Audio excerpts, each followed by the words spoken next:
Hey, sorry I'm not able to be there with you today, but I did want to do this lesson video for you so that you can follow along as you complete this in your workbook. This is Unit 3, Lesson 6. It's interpreting rates. And the first thing that we're going to look at is our first activity, which is something per something. And so the question really is think about two things that you have heard described in terms of something per something. So when I think about this, I think about driving and you put gas in your car. Well, the gas that you put in your car gives you so many miles um, that you can travel on for each gallon. So one of the things that we can look at is um,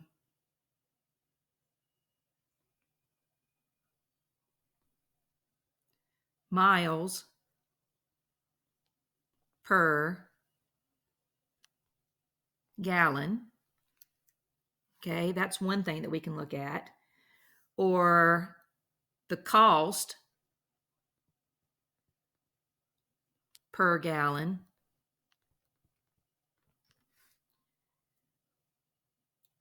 It could be like how fast you're going, like how many miles per hour. So, what I want you to do is, I want you to take just a little bit of time and share with each other things that you can think of that describes the terms something per something. And you can pause this video if you need to gather some of that information.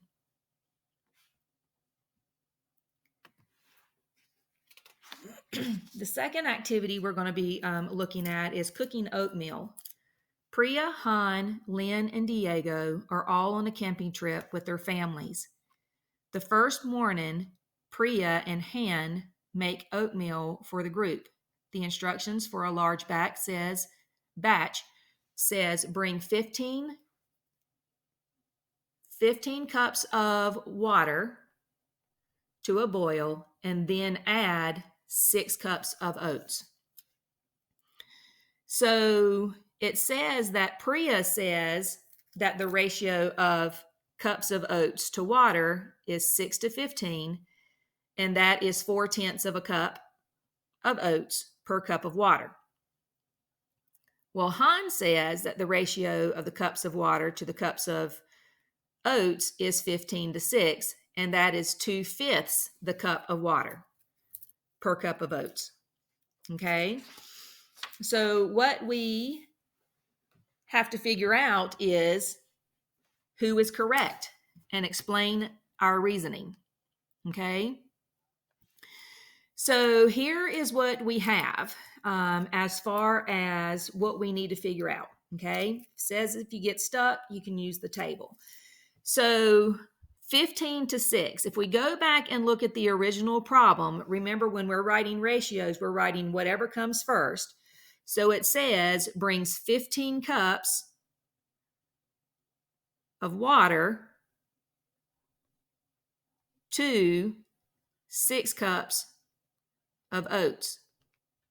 Okay, so the ratio was 15 to 6.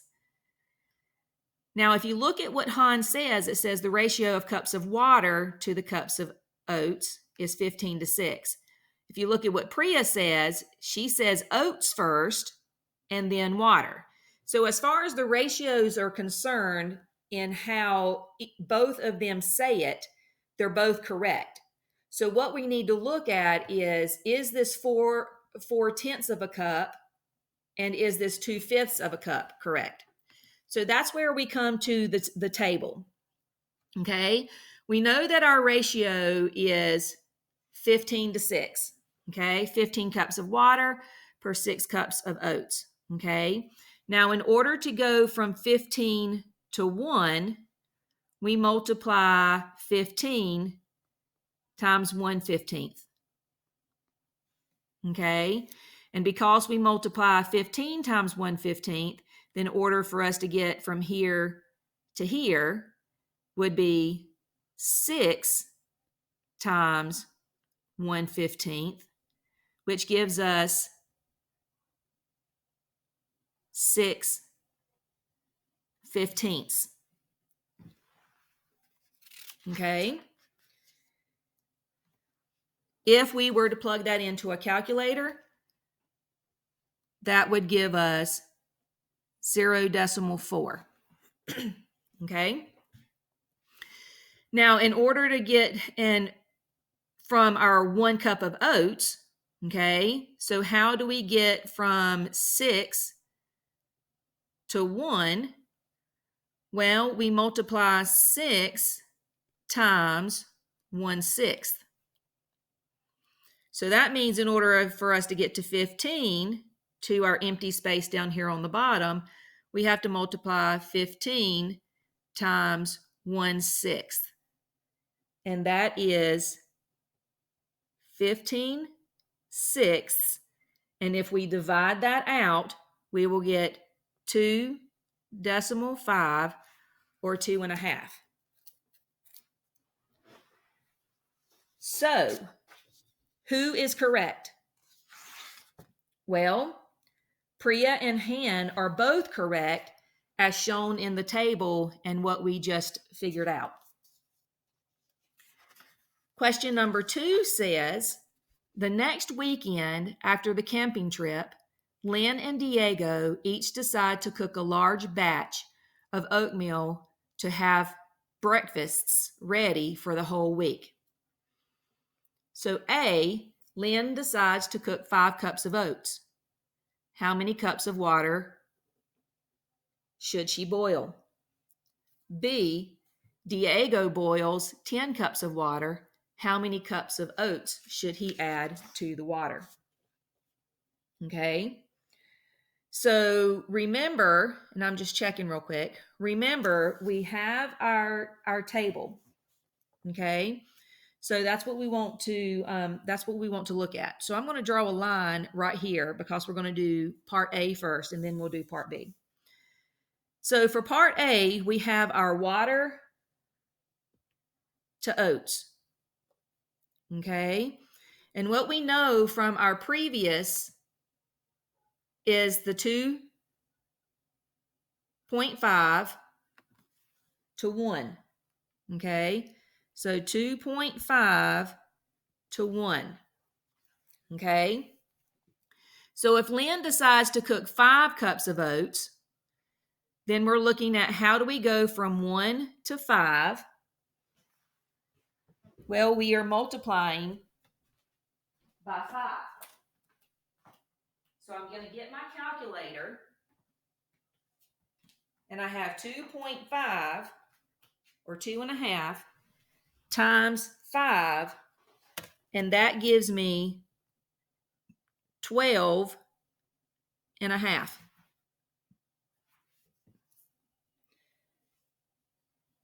So how many cups of water should she boil? She's going to boil 12.5 cups of water. Now for Diego, okay, we have our water to oats. And if we remember back here, 1 cup of water is 4/10. So 0.4.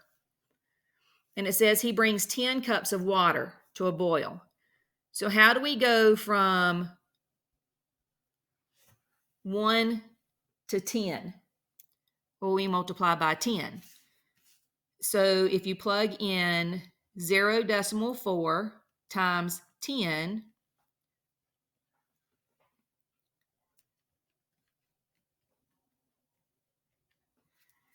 you get 4. So how many cups of oats should he add to the water? He's going to add 4 cups of oats.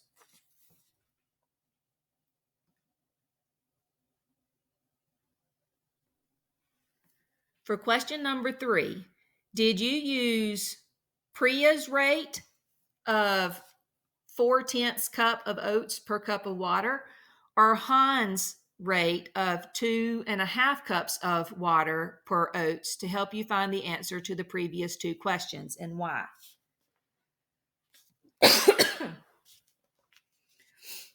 Well, the answers to this may vary, and it really depends on what you do when you are doing your work. Okay, so if you use Priya's rate, you would just tell Y. If you used Hans' rate, you would just tell Y. You can efficiently find how much water for 5 cups of oats using Hans' rate and scaling up by 5, which is what we did when we did number 2. Okay. You can also efficiently find out how many oats for 10 cups by scaling up to 10, just like we did for Diego's in question 2. So it really all depends on what you did and what you used.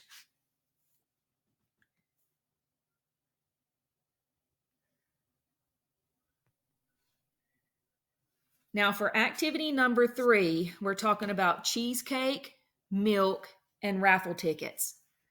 So for each situation, you're going to find the unit rates. So a cheesecake recipe says mix 12 ounces of cream cheese with 15 ounces of sugar. Part A says how many ounces of cream cheese are there for every ounce of sugar. And part B says how many ounces of sugar is that for every ounce of cream cheese.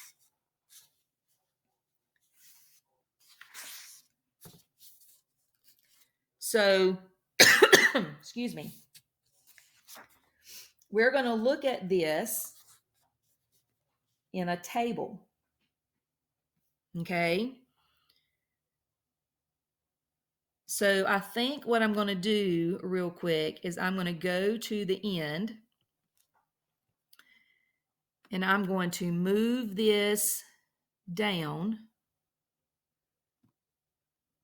to here so that we can have some working space.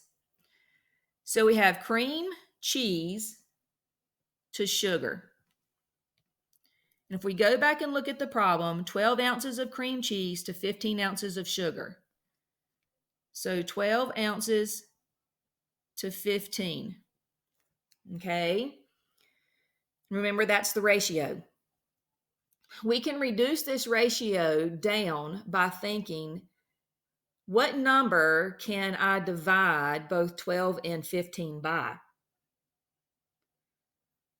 And I know that I can divide 12 by 3 and I can divide 15 by 3.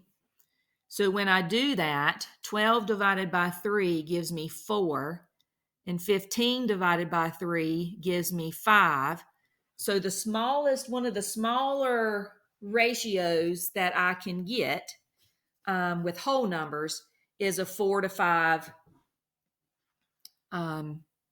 with a 4 to 5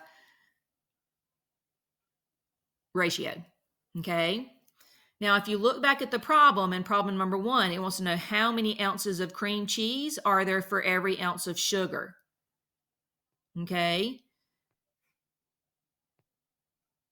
How many ounces of cream cheese are there for every ounce of sugar?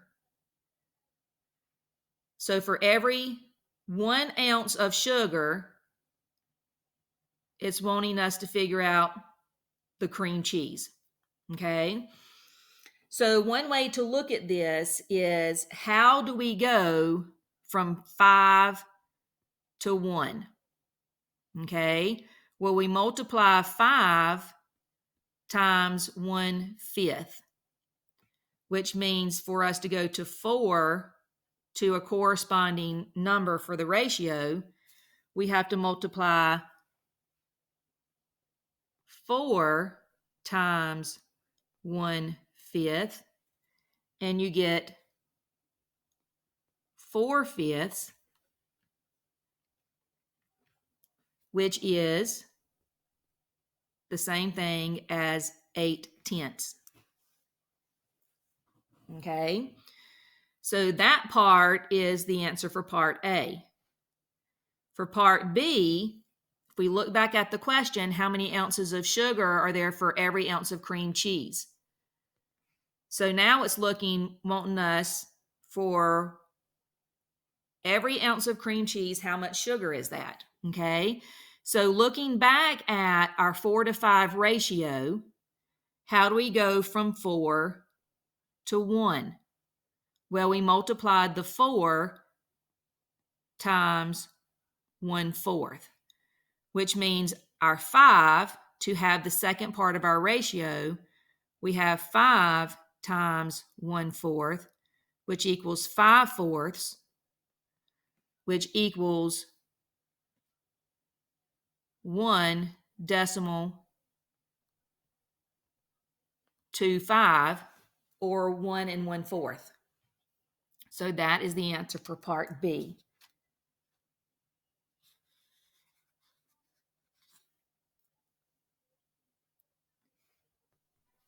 Now, moving on to the second question in this activity, it says Mia's family drinks a total of 10 gallons of milk every 6 weeks.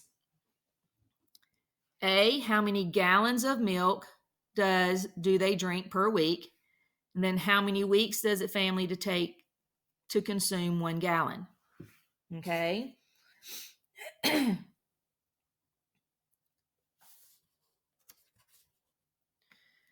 So the ratio is 10 to 6.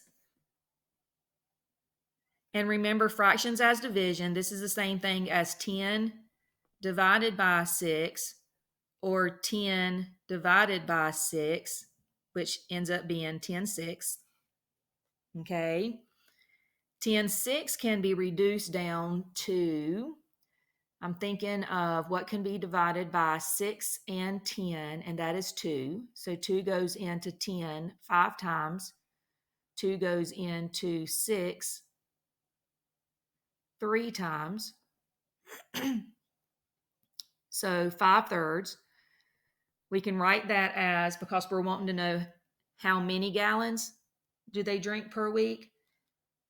So how many 3s can I take out of 5? Well, I can take out 1 3 with 3, 4, 5, 2 left over, and my denominator stays the same. So 1 2/3 gallons. How many weeks does it take for the family to consume 1 gallon of milk?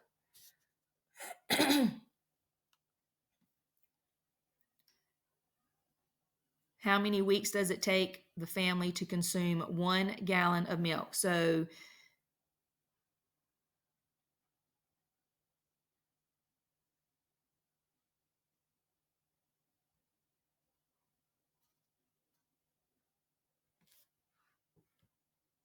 So in order to figure this piece out, how many weeks does it take the family to consume 1 gallon of milk? So if we use our 10 to 6, and remember we got it down to 5 to 3, and this is milk versus weeks. Okay. So what it's wanting to know is how many weeks does it take to drink 1 gallon? Okay, so that means we're trying to get the 1 here and what is going to go here. So how do we go from 5 to 1? We multiply 5 by 1/5. Okay, how do we go from 3 to what goes here? Well, we multiply that by 1/5 and we get 3/5. And if you plug that into a calculator and say 3 divided by 5, you get 0.6, which means it takes 6/10 weeks, which is a little more than half of a week, to drink 1 gallon of milk.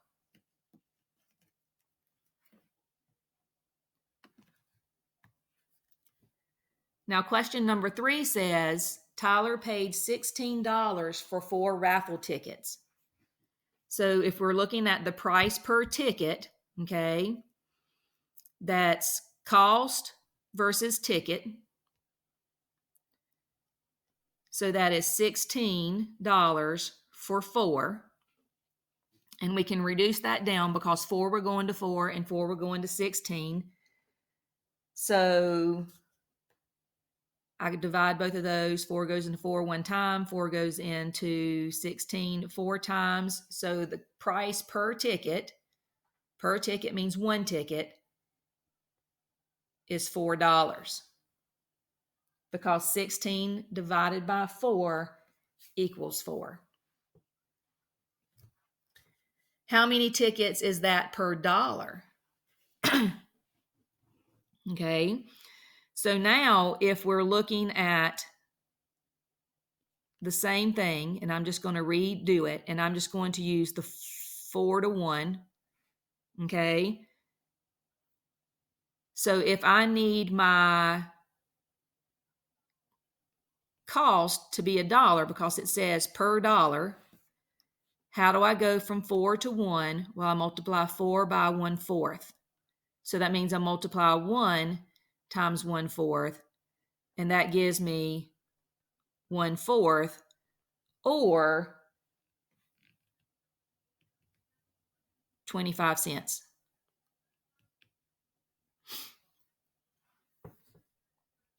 So the tickets cost 25 cents.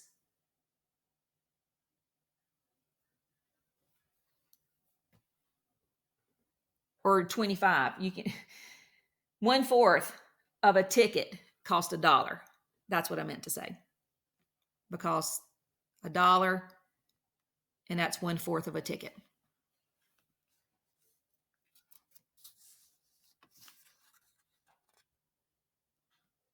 This is our last question for today. For each problem, decide which rate from the previous situation you prefer to use. Because remember, we've talked about different ways to look at rates and to look at ratios. You have to do what works best for you. So let's look at part A. If Lynn wants to make extra cheesecake filling, how much cream cheese will she need to mix with 32 ounces of sugar? With 35 ounces of sugar?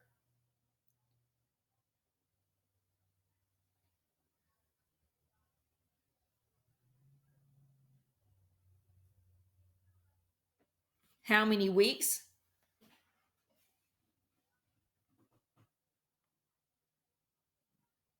So for this one, we've got to go back to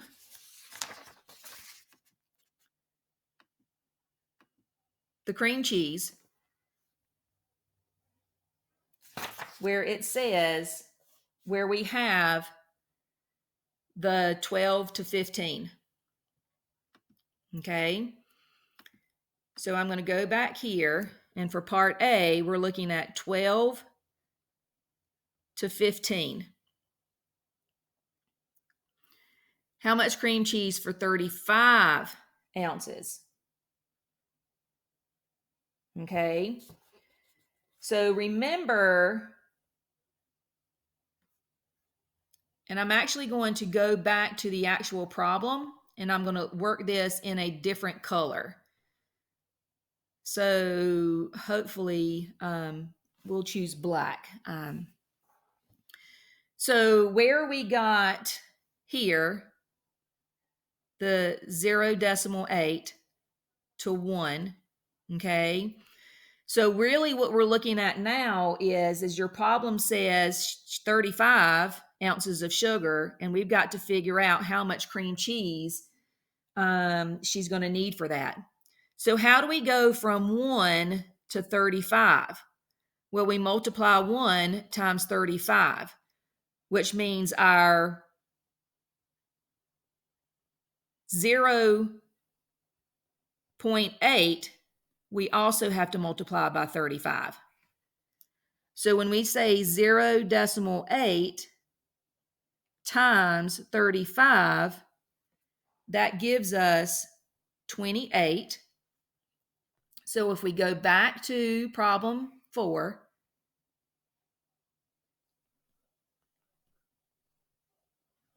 she will need 28 ounces of cream cheese.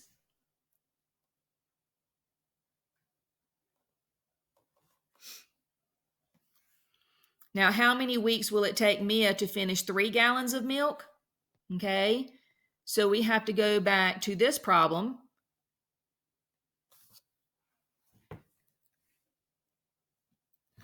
So remember right here, we got 0.6 right here. That is how, for 1 gallon of milk, it takes a little over half of a week. Okay, so now it is asking for 3 gallons. So that means we multiply our 0.6 for 1 gallon times 3, and that gives us 1.8 weeks for Mia's family to finish 3 gallons of milk. The last one says, how much would all 1,000 raffle tickets cost?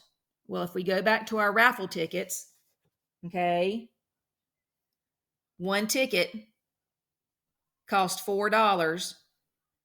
So if we have 1,000 tickets, how do we go from 1 to 1,000? We multiply by 1,000, which our 4, we multiply by 1,000.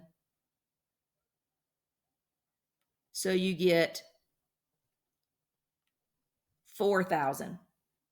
So it would cost $4,000 for 1,000 tickets.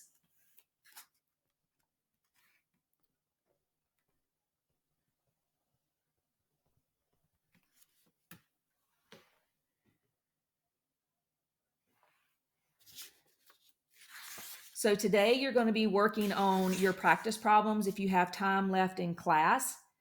Remember, if it says something like complete a table, you can create a table in the question. You don't have to take a picture of it, but you can create a table, which will be very helpful to look at. A lot of people have done that. So you can complete a table and insert a table in for problem number 1. Problem number 2 has 4 parts to it, so make sure you answer all 4 parts. Problem number 3 has several different points that you need to look at, and it wants to know if you agree with them, and if you do, explain your reasoning. If you don't, you need to explain your reasoning as well. Problem number 4, you need to answer the question. It wants to know if you agree, and it says explain or show your reasoning. Problem number 5, you're answering the question and making sure you explain your reasoning. Question number 6, you're answering the question, explain or show your reasoning. Question number 7 has 4 parts. Well, it doesn't have 4 parts, excuse me. It has a question, and it's kind of like a multiple choice. So you will select the correct answer after you have worked it out. I hope you guys have a fantastic day, and I will see you soon.